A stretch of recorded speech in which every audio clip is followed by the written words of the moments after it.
plaisir de vous retrouver, fidèles téléspectateurs de la télé Totalement Vôtre, pour cette nouvelle page d'information. Bonsoir à tous et bienvenue dans ce 19h. À la une de ce soir. Le décret de suspension des activités politiques jusqu'à nouvel ordre par les autorités de la transition est contesté non seulement par des partis politiques mais aussi par l'ONU et la CNDH. Vous allez avoir les détails dans ce journal. 88 bœufs arrachés aux groupes armés terroristes et remis à leurs propriétaires. Tel est l'exploit des forces armées maliennes dans le secteur de Niafunké dans la nuit du 10 au 11 avril 2024. Les engins à 2, 3 et 4 roues, notamment les vélos, les motos, les tricycles et les véhicules, sont interdits de circulation à Kangaba entre 22h et 6h du matin. Une décision du préfet du cercle de Kangaba en application depuis le 5 avril 2024. Et voilà donc pour les sommaires.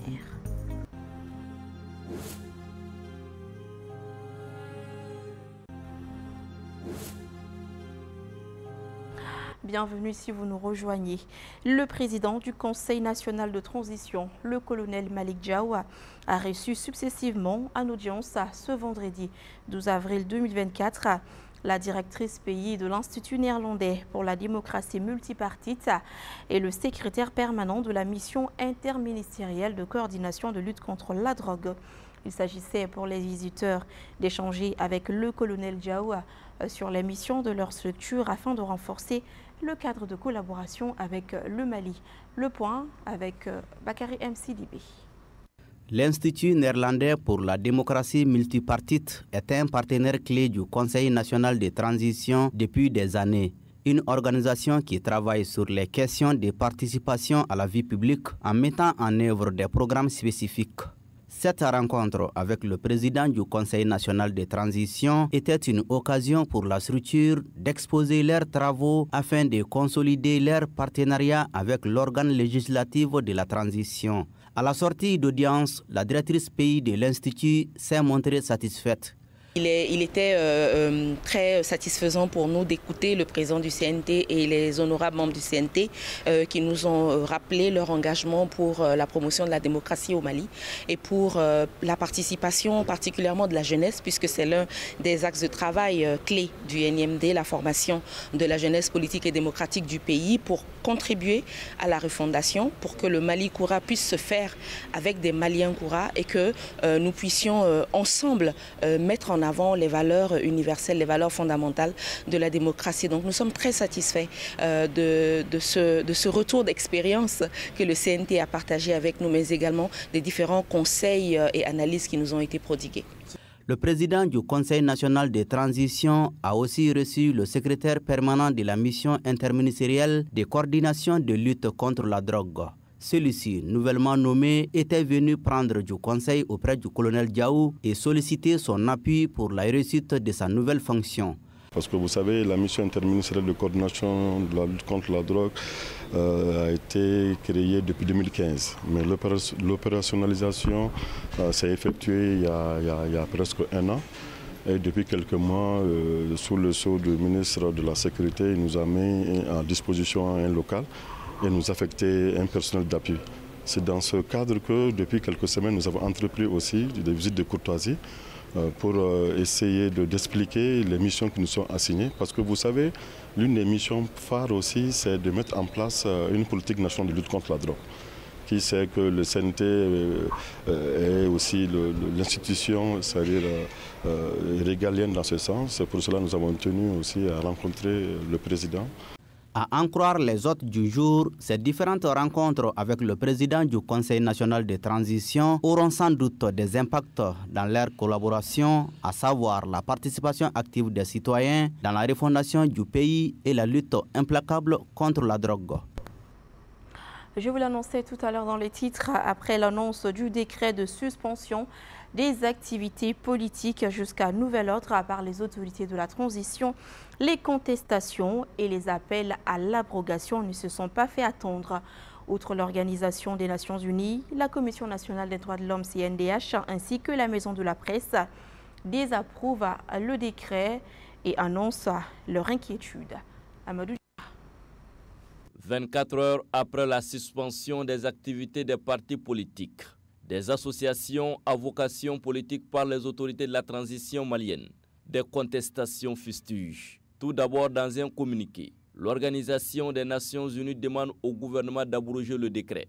L'ONU ne cache pas sa préoccupation face à cette nouvelle décision des autorités de la transition. Tout comme l'ONU, la suspension des activités des partis politiques, associations ou regroupements à vocation politique par le décret numéro 0230 PTRM du 10 avril 2024 inquiète les défenseurs des droits de l'homme. La Commission nationale des droits de l'homme CNDH exprime sa préoccupation dans un communiqué datant du 11 avril. Elle désapprouve la décision tout en annonçant ses inquiétudes pour la stabilité du climat social dans notre pays. Pour la CNDH, le 10 décret porte atteinte à certaines libertés fondamentales, notamment les libertés d'association, d'opinion et d'expression. Aussi, en se fondant sur la Constitution du 22 juillet 2023, le Pacte international relatif aux droits civils et politiques, la Charte africaine des droits de l'homme et des peuples, la CNDH rappelle les responsabilités de l'État sur la protection des citoyens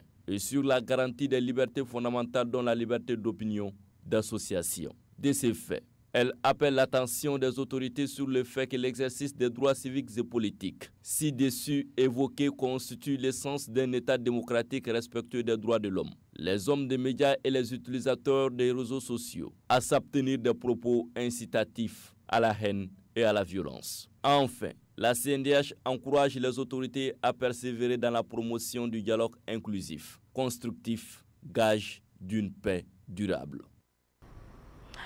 Les réactions des partis politiques eux-mêmes divergent. Certains partis politiques considèrent que cette décision constitue une violation de la loi et du droit à la liberté d'expression, tandis que d'autres adhèrent. Je vous propose de les écouter.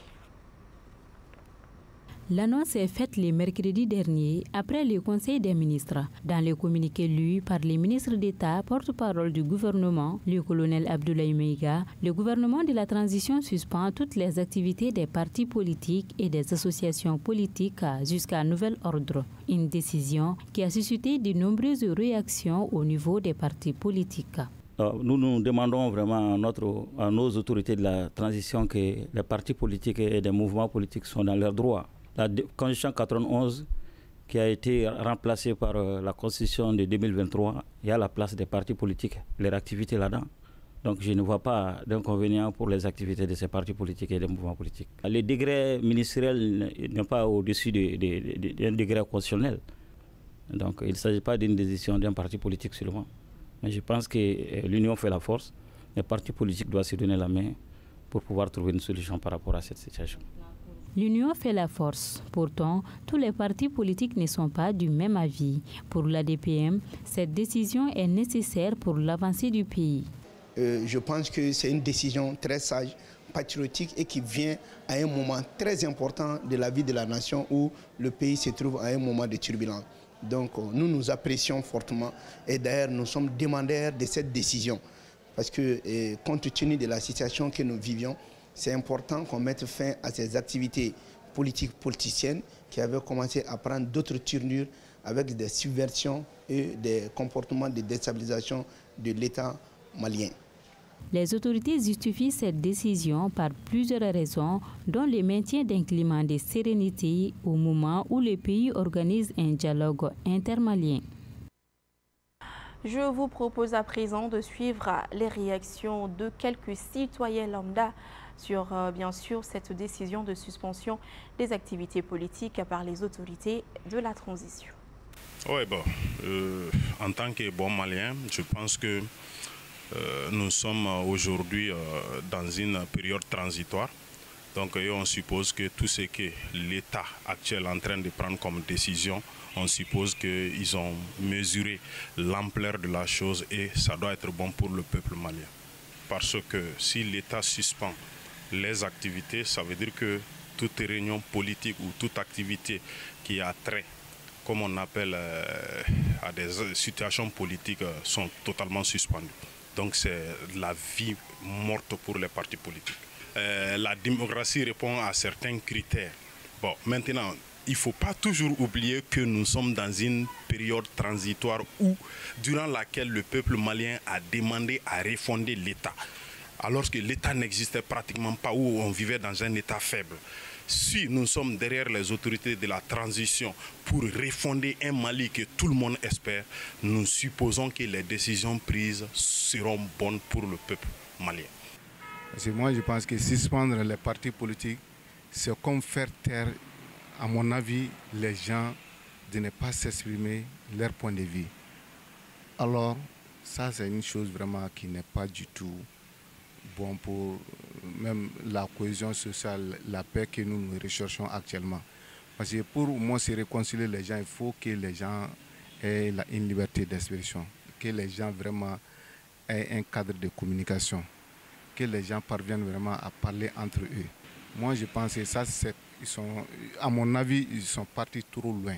Mais si nous sommes dans une position aujourd'hui, il n'y a pas question d'élection, il n'y a pas question de concertation proprement dite entre les pouvoirs et les partis politiques. Donc, je peux dire que cette décision, c'est une décision qui ne valait même pas la peine. Qui ne valait même pas la peine. Ça ne jouera aucunement sur les partis politiques, à mon avis. Actualité sur un tout autre plan, une rencontre d'échange entre le comité de pilotage du dialogue intermalien pour la paix et la réconciliation nationale et le corps diplomatique accrédité au Mali s'est tenu ce vendredi 12 avril 2024 au ministère des Affaires étrangères. Il s'agissait à travers cette rencontre d'informer le corps diplomatique sur les objectifs visés par ce dialogue afin d'instaurer la paix et le vivre ensemble au Mali. Le compte-rendu est signé à la Diabaté, Montala Ouattara. La rencontre entre les comités de pilotage du dialogue intermalien pour la paix et la réconciliation nationale et le corps diplomatique accrédité au Mali a été une occasion d'apporter plusieurs éclaircissements sur l'agenda du comité. Du 13 au 15 avril, nous organisons dans toutes les communes du Mali, les 805 communes du Mali, un dialogue direct avec toutes les populations de ces communes. Du 20 au 22 avril, les délégués de ces différentes communes se retrouveront au niveau régional pour affiner leurs propositions. Cette phase finale aura lieu au 10 mai 2024. Du 6 mai, lundi 6 mai au vendredi 10 mai 2024. Et cette cérémonie d'ouverture de clôture sera présidée par son Excellence, le président de la transition, chef de l'État. Et toutes les résolutions et recommandations pertinentes qui seront issues de ces débats et de ces rencontres lui seront remises pour que le Mali puisse avancer dans le progrès social. Le ministre des Affaires étrangères et de la coopération internationale a profité de la rencontre pour parler de la décision de suspension des activités des partis politiques et des associations sur l'ensemble du territoire national. Et vous rassurez que cette mesure vise essentiellement à créer les conditions pour la tenue d'un dialogue apaisé et aussi à créer les conditions de sérénité par rapport à cela. Et je pense que le ministre de l'administration territoriale a fait une déclaration, un communiqué dans lequel il a donné le sens de cette mesure. Et je voudrais encore une fois vous rassurer que le retour à un ordre constitutionnel apaisé et sécurisé demeure l'une des priorités de la transition, comme cela a été indiqué dans le communiqué officiel du gouvernement, et que ce retour n'est pas remis en cause, bien au contraire, il est déjà amorcé. À noter que le comité de pilotage du dialogue intermalien pour la paix et la réconciliation nationale est composé de 140 membres représentant divers secteurs. Leur mission est de trouver des solutions durables pour la paix et la cohésion au Mali. Le préfet du cercle de Kangaba, région de Koulikoro, interdit la circulation des engins à 2, 3 et 4 roues, notamment les vélos, les motos, les tricycles et les véhicules dans toute sa circonscription de 22h à 6h du matin. Le préfet, dans sa décision qui date du 5 avril dernier, promet que les services de sécurité veilleront à la bonne exécution de la décision. Cette décision a depuis cette date, c'est-à-dire le 5 avril 2024, pris effet sur toute l'étendue du cercle de Kangaba. Les forces armées maliennes restent plus que jamais déterminées dans l'exécution de leur mission régalienne de protection de l'intégrité territoriale et de la protection des personnes et de leurs biens sur toute l'étendue du territoire national.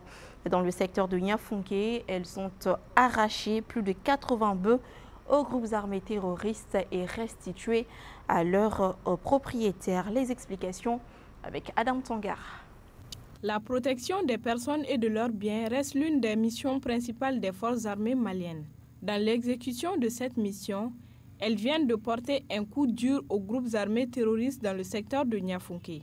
Selon nos confrères de Studio Tamani, lors d'une vaste opération, les unités des forces de défense et de sécurité sous la conduite de la base militaire de Niafunké ont effectué une reconnaissance dans la nuit du 10 au 11 avril dans le secteur. L'opération a permis de récupérer des mains des groupes armés terroristes 88 têtes de bœufs et de les conduire à Niafunké. Selon la même source, une cérémonie de remise aux populations sur la base des marques des animaux a permis aux propriétaires de rentrer en possession de leurs animaux. Les autorités administratives et municipales de la ville ont salué le courage des femmes et invité la population à la collaboration.